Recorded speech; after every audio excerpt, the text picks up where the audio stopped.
Enrique Hill on relationship with Liza Soberano, pareho muna kaming nakatutok sa sarili namin. Pumayag si Enrique Hill na matanong tungkol sa buhay pag-ibig.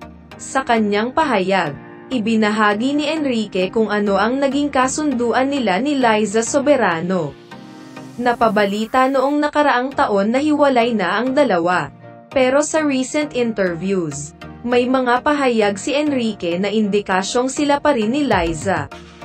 Ang host na si Regine Velasquez ang nagtanong kay Enrique ukol sa love sa February 12, 2024 episode ng Magandang Buhay. Pwede ba akong magtanong tungkol sa pag-ibig, pasintabi ng Asia's Songbird? Pwede naman po, mabilis na sagot ni Enrique, na ipinopromote ang upcoming movie niyang I Am Not Big Bird. Ani Regine kay Enrique, handa na ba tayo sa pag-ibig? Naghahanap ba tayo ng pag-ibig? Maingat na sagot ng aktor, well, not really Lukang. Hindi talaga naghahanap, pero, alam mo, oo, masaya ako. Ako ay nasa kapayapaan. I'm happy, tumatanggo-tanggang sagot ni Enrique. Sa kanya ipinasok ang pangalan ni Liza sa sumunod niyang pahayag. Ako, I'm focusing on this, I am not Big Bird. Nakatuon din si Liza sa sarili niyang production company, sa sarili niyang mga proyekto. So, I'm just really happy na we're both focused on ourselves first. Dahil masyado kaming nahuli sa aming dalawa. Isinunod niyang binanggit ang napagkasunduan nila ni Liza. So, parang we talk na nga. I think we're not.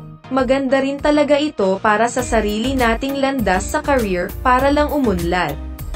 It's just really exciting for me, right now. Kung ano ang gagawin at ibibigay namin sa industriya. Kaya, oo. Matutukoy na hindi tahasang sumagot si Enrique kung single o committed siya, at binanggit pa ang pangalan ni Liza. Pero ang tiyak ay ang pagkakasundo nila ng aktres na humiwalay sa kanilang kilalang love team na Liz Ken para sa individual careers. Si Liza ay nasa US ngayon para sa kanyang pagsisimula ng Hollywood career. Nabanggit sa Cabinet Files, ang column sa pep.ph, Philippine Entertainment Portal. Noong December 2023 na inamin ni Liza sa isang unaired interview na break na sila ni Enrique. Taliwas ito sa recent interviews ni Enrique. 2 beses na siyang natanong kung magkarelasyon pa ba sila ni Liza. Positibo ang sagot ni Enrique, pero kapansin-pansing may kasamang pag-iingat sa kanyang mga sagot. Sa isang panayam noong February 1, 2024, diretsang tinanong si Enrique kung sila pa ba ni Liza. Sagot ni Enrique, yeah, we're happy.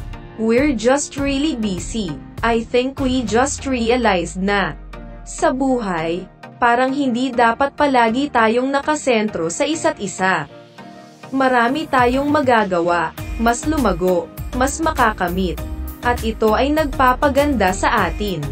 Muling natanong si Enrique kung sila pa ba ni Liza ng Pep contributor na si Mel Balyanera noong February 9, 2024. Magiliw na thumbs up lang ang isinagot ni Enrique, tsaka mabilis siyang nagpaalam.